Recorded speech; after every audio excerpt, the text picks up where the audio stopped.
Dice la palabra de Dios que de su trono hay un río, amén, y que todo lo que toca ese río cobra vida. El río simboliza al Espíritu Santo. Es el Espíritu Santo que vive en nosotros y que produce vida y que está produciendo frutos, amén, frutos de transformación, paz, gozo. ¡Hey!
Gloria al Señor Jesús. Los invito a tomar sus lugares, por favor.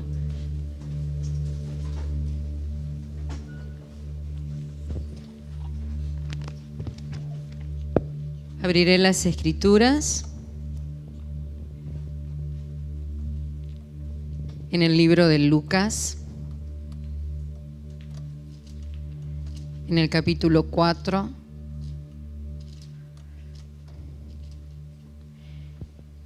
Para sentarnos a los pies de la palabra en el versículo 14. Dice así la palabra del Señor.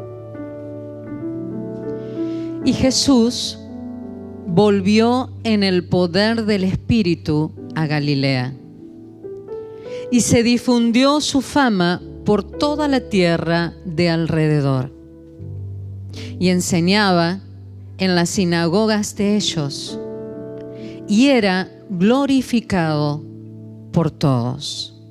Hasta ahí. Hoy quiero que podamos meditar en estos dos versículos. Y el contexto de esta palabra es a raíz de cuando el Señor vuelve del desierto, de los 40 días que el mismo Espíritu Santo, una vez que fue bautizado, y dice Lucas, no lo dice Mateo, pero Lucas sí dice que fue lleno del Espíritu Santo de Dios ahí. Y también por el Espíritu fue trasladado 40 días al desierto. Luego que el Señor, mientras lo bautizaban, se abrieron los cielos y la voz del Padre decía: este es mi Hijo amado, mi Hijo maduro, en el cual yo me complazco. Y como he hablado en otras aberturas que he hecho, en otras meditaciones, el Señor lo llevó al desierto por el Espíritu para poder manifestar esa madurez. Es como para concretar esa obra que venía siendo trabajada en Jesús, el perfecto, aquel Dios hecho hombre, tuvo que pasar un proceso de prueba. Y esta palabra que acabo de leer nos dice que volviendo de esa situación de haber sido tentado y haber vencido a la tentación, volvió con poder del Espíritu Santo. Y nos representa que después de una prueba, Él manifestó a raíz de su madurez, de ser aprobado por Dios, el poder de Dios en su vida. Y eso le dio una posición a poder empezar su ministerio. Y los puntos que quiero resaltar es: el poder de Dios se manifiesta luego de una prueba. El crecimiento y la madurez de alguien que es probado por Dios. No hablo de consecuencias, porque hay que diferenciar entre una consecuencia y una prueba. Una consecuencia es algo que yo mismo me puse en esa posición y recibo, por consiguiente, una consecuencia. Y Dios, en su amor y en su misericordia, abastece, acompaña, vuelve a su origen, nos vuelve a refinar y nos acomoda de vuelta en su plan y en su propósito. Pero una prueba es algo permitido por Dios para la maduración de nuestro crecimiento. Es un proceso que debemos de aceptar. Y lo bueno es entender que esta palabra nos dice que después de ese proceso, si sos aprobado por ese proceso, el poder de Dios se manifiesta. ¿Por qué? Porque el poder de Dios es necesario que lo ejerza con responsabilidad un hijo maduro. Por eso a veces vemos que algunos ejercen cierto poder, pero sin madurez. Es como la energía eléctrica. La energía eléctrica es un poder, pero lo tienen que utilizar personas que tienen conocimiento de cómo utilizarlo, porque no solo lastima a la persona, sino que lastima a los demás. Este poder del Espíritu Santo es necesario que sea utilizado con la responsabilidad, con la conciencia de un hijo maduro, un hijo crecido. Y de la misma manera también esto me enseña que ese Espíritu Santo con ese poder lo pone en una posición que lo promueve, porque Él empieza su ministerio. Ese mismo Espíritu Santo y ese poder que uno le da a Dios siendo maduro es el que te promueve. No hay autoconvocación, no hay publicidad propia, sino que el mismo poder de Dios es el que te posiciona. Y habla de fama. Y quiero hacer una salvedad con esto. No siempre que hay fama hay poder. O no siempre el poder es representado por la fama. Porque a veces tenemos parámetros del mundo y la fama es el tener multitudes. Y tenemos que reconocer que no siempre ese es el poder de Dios. Pero en los 3 años y medio que necesitaba el Señor Jesús para manifestar su ministerio, acelerándose las cosas, empezaba a hablar y todos se maravillaban del poder de Dios que salía de él y que lo diferenciaba de los demás. Y dice que en su ministerio lo primero que hizo es ir a Galilea, su lugar de origen. Si bien no fue a su ciudad, a Nazaret, pero estuvo en sus alrededores, aunque después sí fue a Nazaret. Y en esa región donde él más o menos se estuvo criando, sus alrededores, él sabe respetar la autoridad y su ministerio comenzó en las sinagogas. Fue a los suyos, fue a manifestar la palabra y su ministerio con poder bajo autoridad. Las autoridades que se manejaban en las sinagogas. El Señor sabía manejarse en los principios de autoridad. La reflexión que quiero que podamos meditar hoy es sacar estas 3 cosas. No tengas miedo de toda prueba que te pueda acontecer. Si Dios te puso ahí por el Espíritu y lo permite, estás madurando para Él soltar aún más poder sobre tu vida, el poder que viene del cielo. Y puedas tener la madurez y la responsabilidad de utilizarlo para el propósito que Dios tiene para tu vida. Segundo, no hay autoconvocación ni autopromoción. La promoción la da Dios. Y Él hace que se escuche lo que tengas que hacer en el lugar que tengas que hacer. Él te va a promover, sea en tu trabajo, en tus estudios, en la universidad, en la escuela, a donde estés con tus familiares. Él te promueve en el poder que depositó en ti para Él llevarse toda la gloria, porque Él es el que lo hace. Y así como el Señor Jesús, nunca te olvides el principio de estar bajo autoridad, que es tan importante. Él, siendo Dios, siendo el perfecto, no le dijo a los sumos sacerdotes ni a los sacerdotes: córranse, acá vengo a la sinagoga, yo tengo que hablar y predicar, soy el enviado, soy Dios mismo. No, esperó que le dieran el lugar y ahí manifestó el propósito por el cual Él vino. Se manejó siempre bajo autoridad.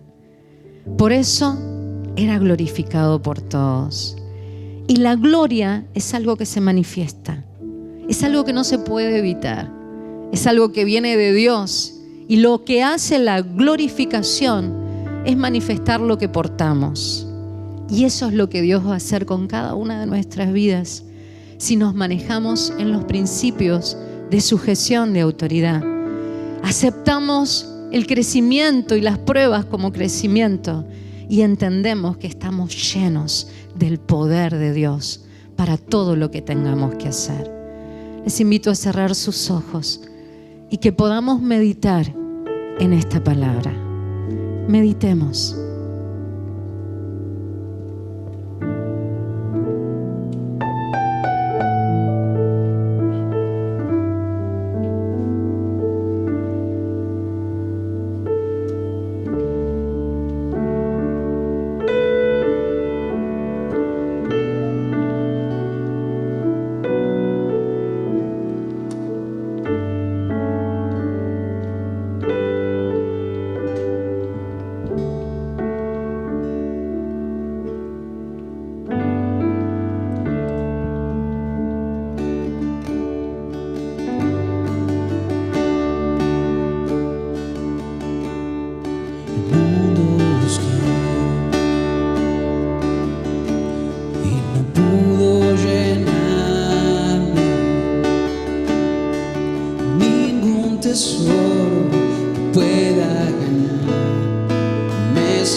llegaste tú.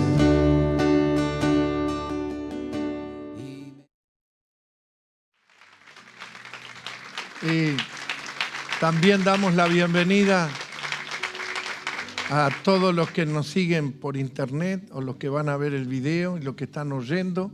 Salimos en vivo, en radio, aquí por la radio de nuestra iglesia y nos están recibiendo, así que también ese aplauso para aquellos hermanos y los que nos escuchan por primera vez.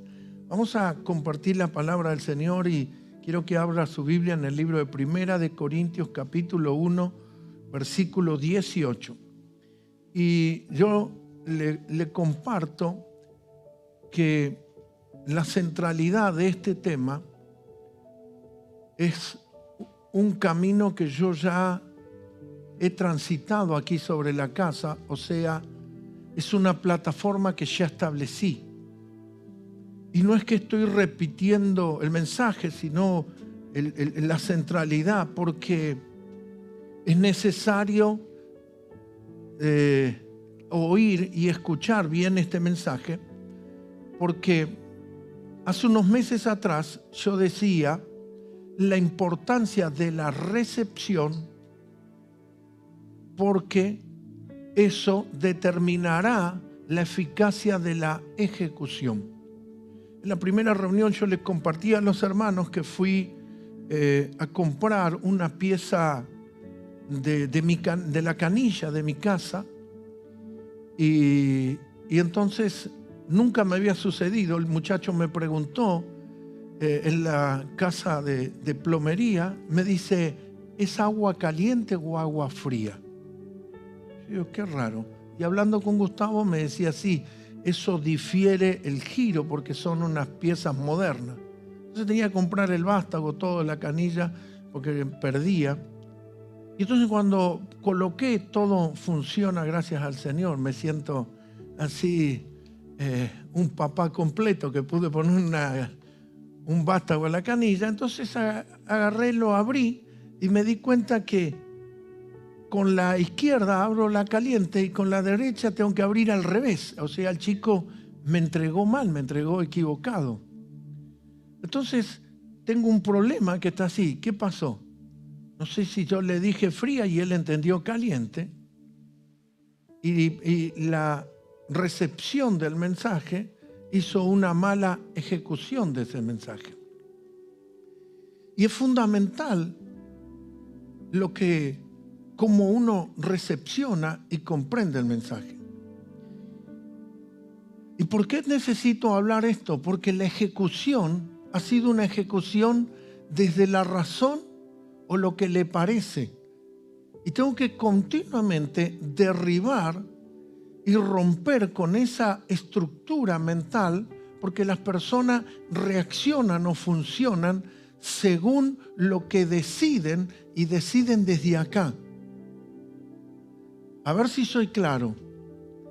Romanos capítulo 8, no lo pensaba leer, pero ponémelo, Agus, por favor. Romanos capítulo 8, versículo 14, dice así, que los que son hijos de Dios son guiados por el Espíritu de Dios. ¿Sí? Porque todos los que son guiados por el Espíritu de Dios, estos son hijos de Dios. Entonces la pregunta sería al revés. ¿Qué me está guiando? O sea, ¿qué es lo que me gobierna? Por eso necesitamos volver a lo gubernamental de la palabra, ser gobernado por la palabra, no gobernado por, bueno, yo lo veo a mi manera, vos velo de tu manera. ¿Desde dónde? ¿Desde acá? ¿De mi parecer, conveniencia o gusto? Bueno, porque a mi esposa le conviene, pero a mí no me conviene y todo. Entonces, ¿cómo soy gobernado? ¿Qué es lo que me tiene el gobierno sobre mi vida? O sea, necesitamos traer la gobernabilidad de la palabra.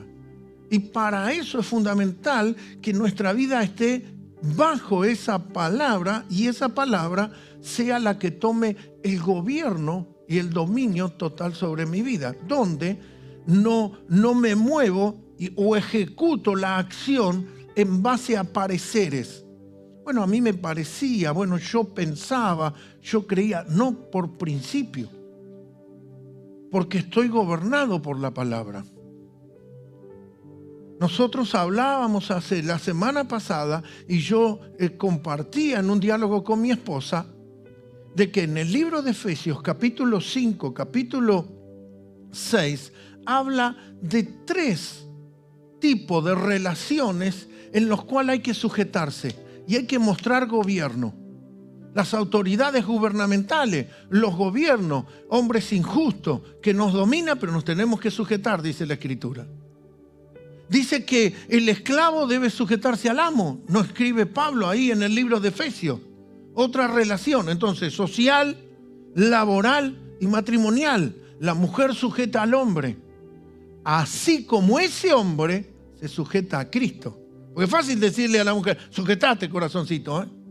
Pero yo me estoy sujetando a Dios, yo le doy testimonio, evidencia a mi esposa de que yo opero en el principio, porque si no, ella no puede sujetarse a mí si yo no estoy actuando en el orden de los principios. Por eso es fundamental lo que nos gobierna a nosotros. Bueno, yo hice esto porque a mí me parecía. Bueno, no. Necesitamos traer el gobierno de la palabra de Dios sobre nuestras vidas. Vamos al relato que tengo aquí en las Escrituras. Versículo 18 del capítulo 1 de 1 Corintios dice así: porque la palabra de la cruz, a ver, repítanlo conmigo, la palabra, ¿sí? La palabra de la cruz es locura a los que se pierden. Pero a los que se salvan, esto es a nosotros, es poder de Dios. Entonces, para el mundo, escuchar o manifestar los principios bíblicos, dice, vos estás loco, vas a ir a la iglesia. Pero para nosotros es poder de Dios. Versículo 19. Pues está escrito, destruiré la sabiduría de los sabios. O sea, si el sabio opera con su propio entender, parecer, cultura, bueno, lo que yo aprendí, entonces Dios dice, yo la voy a destruir. Y desecharé el entendimiento de los entendidos. Versículo 20 dice, ¿dónde está el sabio? ¿Dónde está el escriba? ¿Dónde está el disputador de este siglo? ¿Enloqueció Dios la sabiduría del mundo? Pues ya que en la sabiduría de Dios el mundo no conoció a Dios mediante la sabiduría. No te conectás a lo que te parece. No es la sabiduría esta. Agradó a Dios salvar a los creyentes por la locura ¿de qué? Del mensaje, de la predicación. Y no es que la predicación es que yo tengo que hacer locura. No, porque dijeron la locura de la predicación es que yo tengo... No, es que para el mundo es locura, pero para nosotros es poder de Dios. No dice que yo haga locura acá. No, sino que para el mundo es locura. ¿Y cómo son salvos? Por la predicación de esa locura para aquellos que no conocen. Entonces yo necesito recibir esa predicación, ese mensaje. El versículo 22 dice, porque los judíos piden manifestación de señales. Y los griegos, que eran todo con la inteligencia y la cultura de la sabiduría, buscan sabiduría. Pero nosotros predicamos a Cristo crucificado. Para los judíos, ciertamente, ya tropezaron y vienen tropezando, es tropezadero. Para los gentiles, o sea, los griegos, esto es una locura. Mas para los llamados así judíos como griegos, Cristo, poder de Dios y sabiduría de Dios. Porque lo insensato de Dios es más sabio que lo de los hombres. Y lo débil de Dios es más fuerte que los hombres. Entonces, ¿cómo Dios trae la palabra por la predicación? Viene a la vida del hombre y a la vida de la mujer. Viene a través de la predicación. Ahora, si vos vas a pensar que a través de la cosa, dice, bueno, vamos a razonar. ¿Y qué quiere decir el pastor acá? Dice, pastor, ¿y usted qué quiere? ¿Que yo me anule como persona? No, que te conectes al Espíritu. Y que mientras yo estoy predicando acá y el Espíritu Santo habla por mi boca, vos te conectes, porque los hijos de Dios se comunican a través del Espíritu, porque los que son hijos de Dios son guiados por el Espíritu de Dios. No estoy haciendo que colapse tu entendimiento, estoy diciendo que la gobernabilidad de la palabra tiene que estar por encima de que nosotros lo usemos desde la sabiduría humana. Los griegos querían, bueno, a ver, explícame, a ver, dame un intelecto. Lo razonaban, lo filosofaban.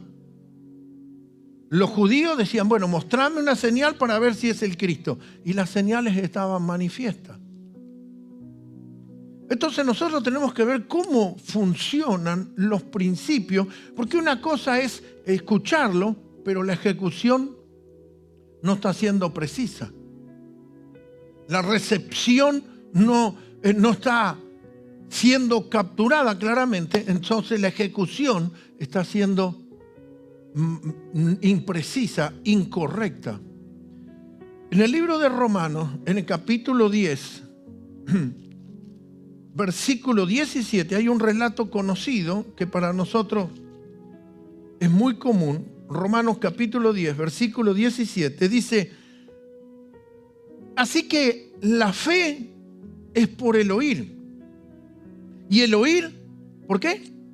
Por la palabra de Dios. O sea, la fábrica esta, el ser humano, la manera de fabricar y producir fe es si conecto este oído a la voz de Dios, porque la fe viene por el oír, y el oír, no lo que dice la televisión o el partido, el oír la palabra de Dios. Es un presente continuo, el oír, el oír, el oír. En realidad en el original está repetido. El oír, el oír, el oír la palabra de Dios. Un presente continuo. Entonces necesito este oído, que sería el conducto de conexión de este cuerpo, para que produzca fe. Necesita recibir palabra de Dios y produce fe. ¿Y por qué necesitamos la fe? Porque el justo por la fe vivirá. O sea, tenemos que ir no solamente escuchando una palabra, ir uniendo estos principios. ¿Cómo yo tengo vida? Por la palabra.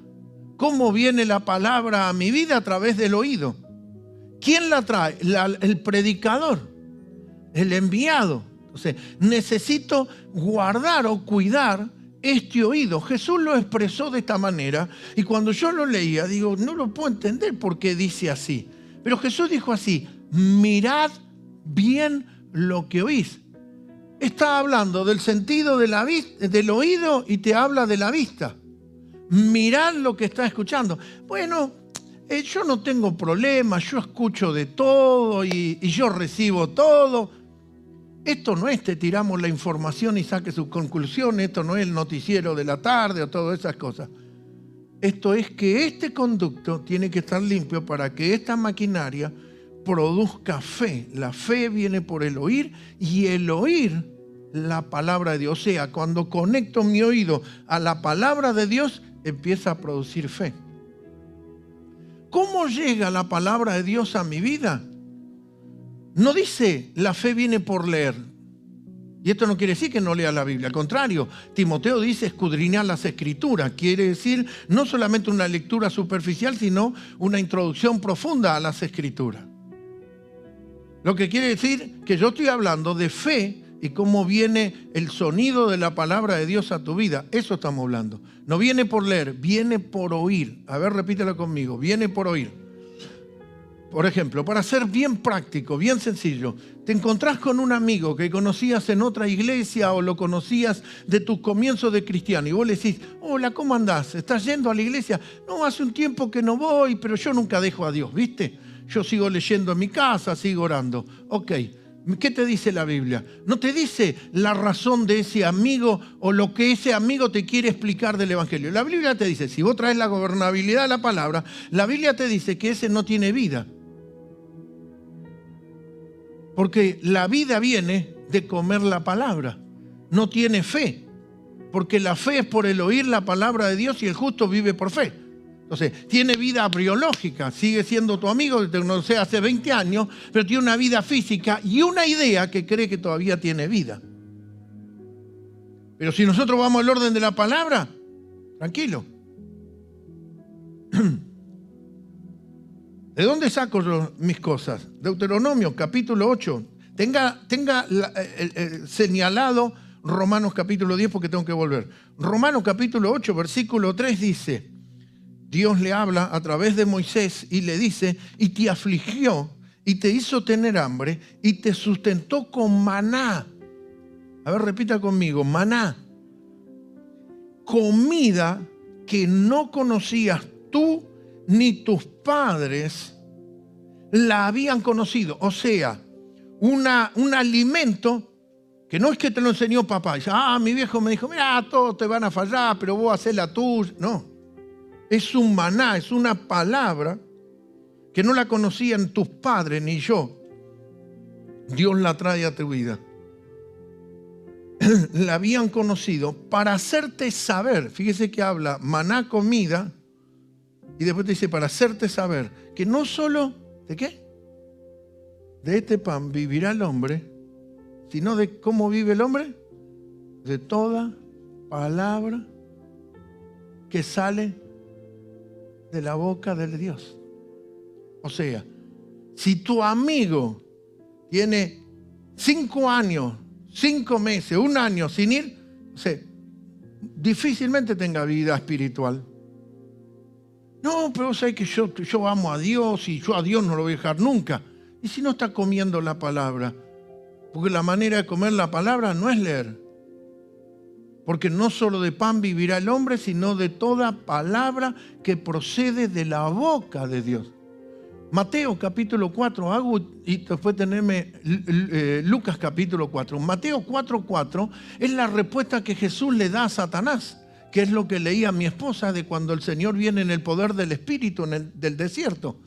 ¿Y qué le dijo Jesús? No solamente de pan. Jesús cita Deuteronomio 8:3. ¿Con qué le respondió al diablo? Con la palabra. Entonces, por eso es fundamental lo que oís. Y yo ya lo enseñé, por eso dije, estoy caminando sobre algo que ya fue establecido en la casa. Entonces Jesús les dice en Mateo capítulo 4, no solamente de pan. Bueno, un día de esto voy a la iglesia y veo cuando arranco y me enchufo de vuelta. No, no te das cuenta. Esto no es lo que a vos te parece, lo que dice tu cabecita. Esto es que hay un maná. ¿Cómo vivía el pueblo en el desierto? Todos los días descendía maná del cielo, una figura como lo vimos esta mañana. Si usted se levantó un poquito tempranito, el pasto estaba mojado, la vereda estaba mojada, los techos de los autos estaban mojados, muchas cosas estaban mojadas. ¿Cómo se mojó? Por el rocío. ¿Cómo descendía el maná? Como rocío. Bajaba de la presencia de Dios, Dios se lo traía y se lo traía como rocío. Y así era depositado sobre la tierra. Eso es una figura del Espíritu de Dios, del Espíritu Santo, que desciende así como un rocío, como una lluvia sobre nosotros. Y así viene lo que llamamos el maná, la sustancia llamada gracia. ¿Qué es gracia? Tiene muchas definiciones o es tan polifacética que es muy difícil de describirla o encerrarla en una descripción. Pero voy a tratar de una de las que venimos hablando y de la que dije hace un mes de atrás.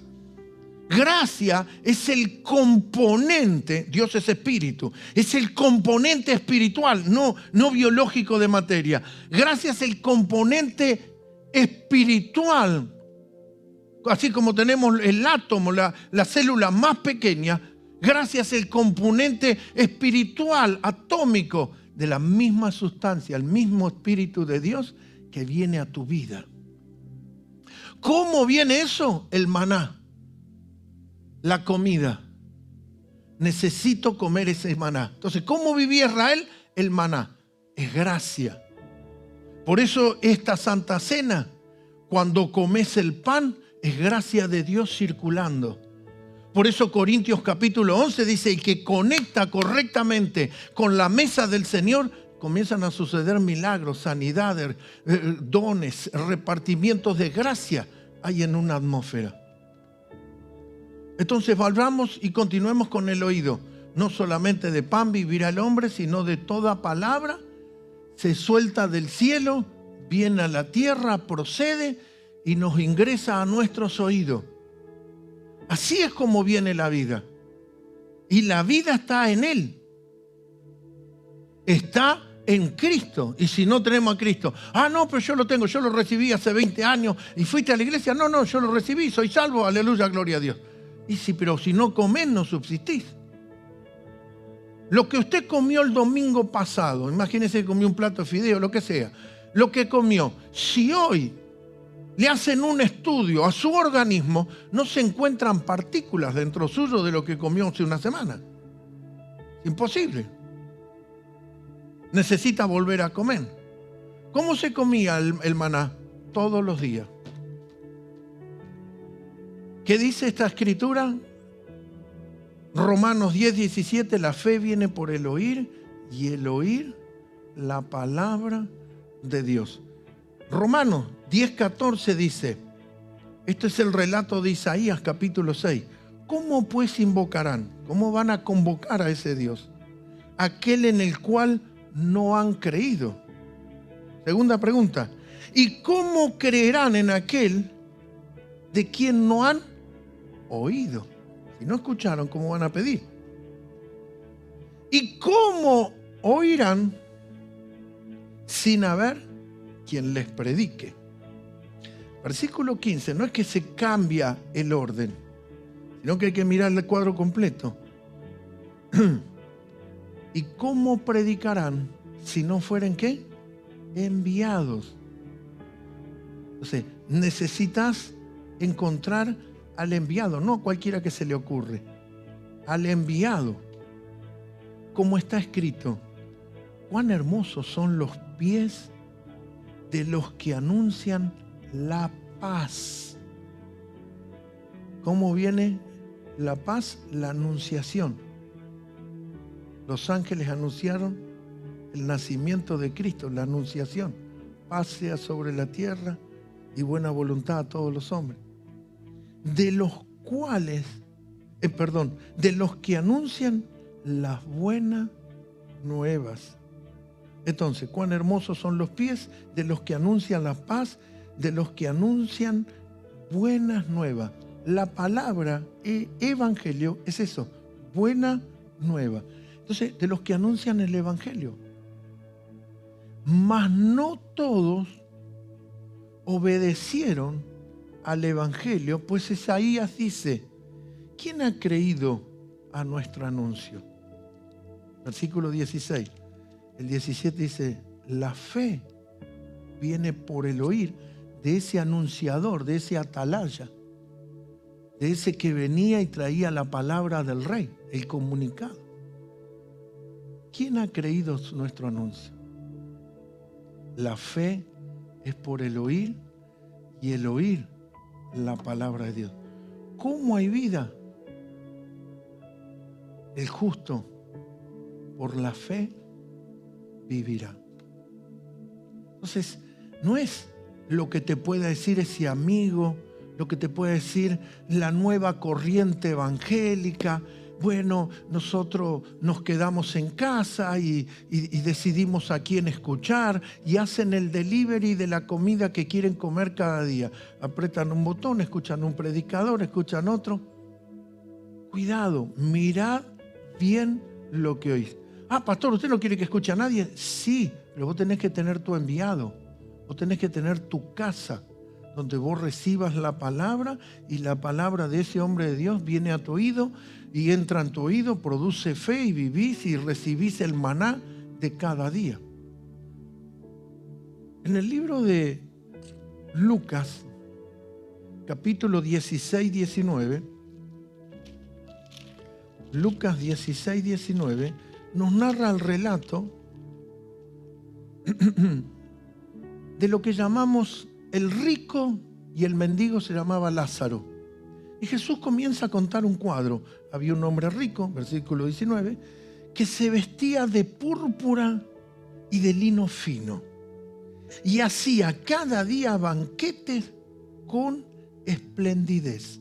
Y todos los días el hombre estaba banqueteando, ¿no? Versículo 20 dice, había también un mendigo llamado Lázaro, que estaba echado a la puerta de aquel lleno de llagas y ansiaba saciarse de las migajas que caían de la mesa del rico. Y aún los perros venían y le lamían. O sea, tenía que competir con los perros para comerse lo que caía de las mesas, lo que en estas banquetes le caían a él. Y ansiaba saciarse de las migajas que caían de la mesa del rico, y aún los perros venían y lamían la llaga. Lo leí. Aconteció que murió el mendigo y fue llevado por los ángeles al seno de Abraham. Y murió también el rico y fue sepultado. El versículo 23. Y en el Hades, eso es lo que comúnmente conocemos, infierno, alzó sus ojos y estando en tormentos, vio de lejos a Abraham y a Lázaro en su seno, en su pecho, en su regazo. Entonces él, dando voces, dijo: Padre Abraham, ten misericordia de mí y envía a Lázaro para que moje la punta de su dedo en agua y refresque mi lengua, porque estoy atormentado en esta llama. Pero Abraham le dijo: Hijo, acuérdate que recibiste tus bienes en tu vida y Lázaro también males, pero ahora este es consolado aquí y tú atormentado. Déjelo ahí, pero manténgalo abierto porque voy a seguir. La religión y la mente religiosa sin discernimiento empezó a comprar la pobreza y a desechar la riqueza. La salvación del Lázaro, el mendigo, no es por su condición económica. O sea, si nosotros queremos la salvación, entonces hagámonos todos pobres, pasemos tormento y entramos al cielo. La condición o la manera en la cual uno accede al cielo no es en cuanto está tu cuenta bancaria o tu economía. Pero cuando uno lo lee así, parece que el rico se fue al infierno y el pobre fue al cielo. Y el pobre es consolado. Si pensamos de esa manera, ¿qué sentido tiene esta Santa Cena que representa el sacrificio de Cristo? ¿Para qué Cristo murió? Si la condición económica es la que determina si yo subo o bajo. Entonces ese fue un error tremendo. Y ahí el joven que era rico, hablando un diálogo con Lázaro, con Abraham, le pide que Lázaro venga y moje un poco. Y le dijo: no, vos ya recibiste lo que te correspondía en una vida física, humana, y este está siendo consolado. Entonces, el versículo 26 dice así: además de todo esto, una gran cima está puesta entre nosotros y vosotros, de manera que los que quisieren pasar de aquí a vosotros no pueden, ni de para allá pasar acá. O sea, era imposible cruzar de un lado o los del otro lado pasar. No había manera. Había una gran cima. Entonces le dijo: te ruego, sigue el joven rico y sigue hablando con Abraham, te ruego pues, Padre, que le envíes a la casa de mi padre, porque tengo 5 hermanos, que les testifiquen a fin de que no vengan ellos también a este lugar de tormento. Anda, hacelo resucitar a Lázaro, que Lázaro vuelva a morir de acá una semana, pero que le cuente a mi familia lo que es acá. Dice: no, ese no es el sistema. Él le dice: tengo 5 hermanos. El versículo 29 dice: y Abraham le dijo: a Moisés y a los profetas tienen. ¿Y qué dice? Óiganlo. Ni Moisés ni los profetas vivían en ese tiempo. ¿Qué tenían? El Antiguo Testamento. Lo que le está diciendo es: crean la ley. Moisés es la ley, los 5 libros, Génesis, Éxodo, Levítico, Número y Deuteronomio, y el resto son todos los profetas. Ahí lo tienen, escúchenlo. ¿Cómo es la salvación?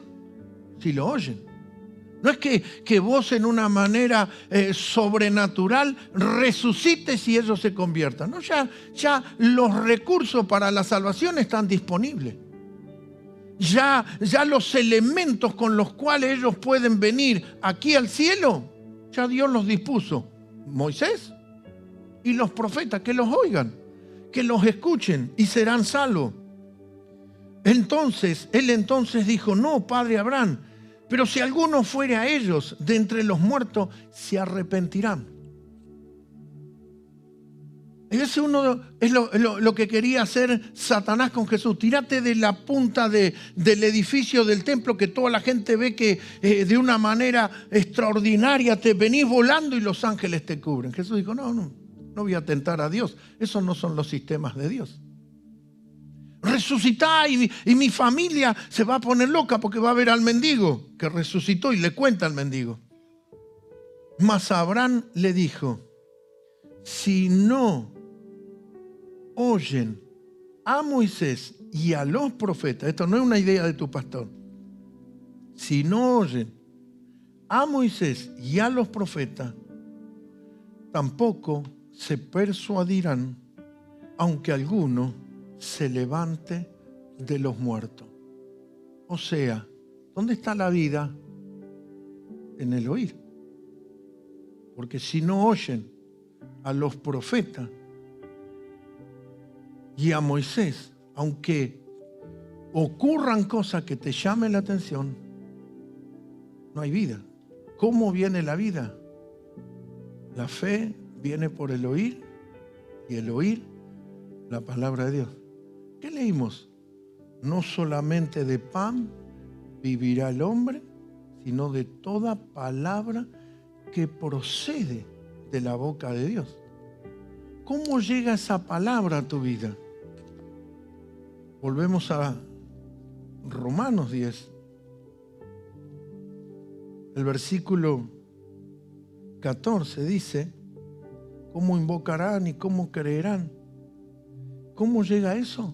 Eso llega a través de tu enviado, del hombre de Dios que Dios ha enviado a tu vida.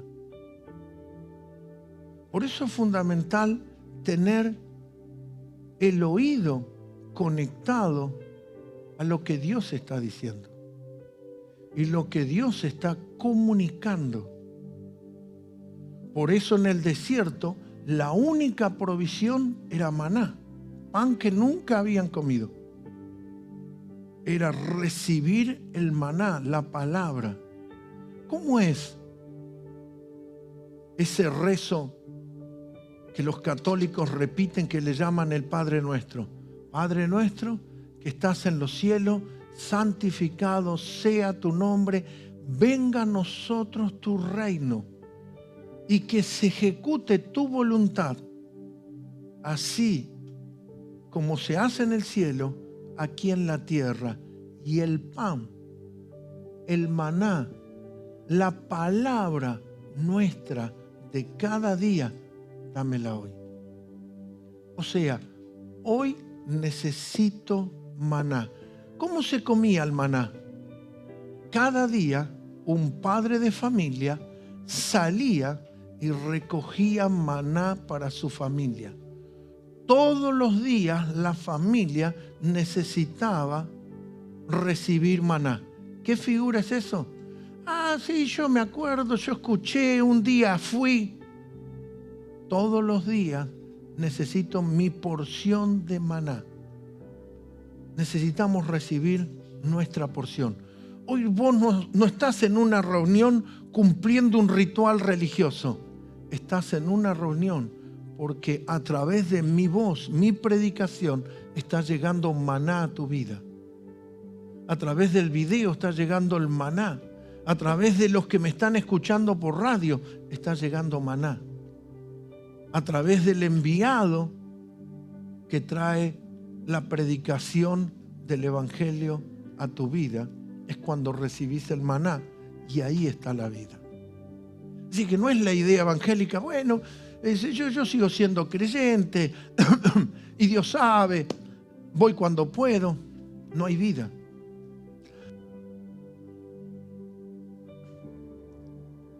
¿Dónde está la vida? Los que son hijos de Dios. Lo que los guía, lo que los gobierna, es el Espíritu de Dios. Póngase de pie, por favor.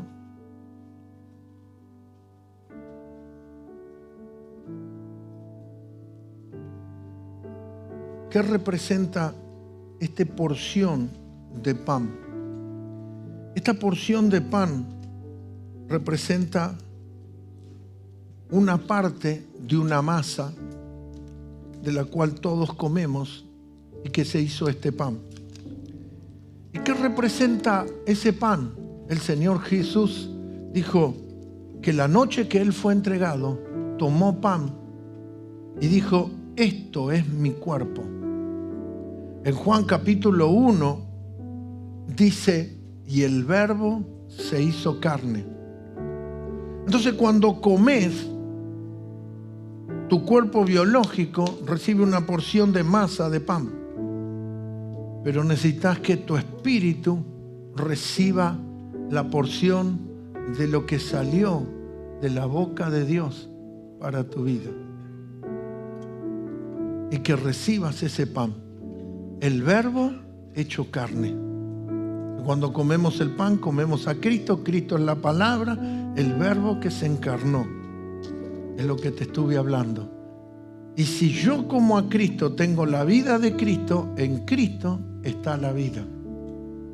Está la sustancia para la vida. En Él está. Él porta.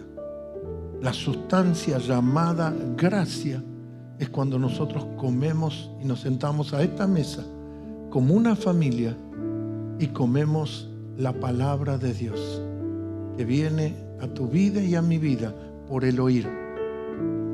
A través del oído nos llega a nosotros y nosotros comemos ese pan. Y la sustancia, el componente de la misma sustancia, naturaleza que Dios, que ese espíritu está compuesto, está dentro mío y dentro tuyo. En Él está la vida, y la vida es la luz de los hombres. Señor, el pan nuestro de cada día, dámelo hoy. Inclina tu cabeza, cierra tus ojos, recibe tu pan ahora. Los que me escuchan, los que están viendo, reciban ese pan, reciban tu porción. Y cuida, mira, como dijo Jesús, mirad bien lo que oís. Es necesario que sepas lo que estás oyendo, porque lo que tienes que oír es la palabra que sale de la boca de Dios y viene a tu vida. La vida está en ese maná. No solamente de pan vivirá el hombre, sino de toda palabra.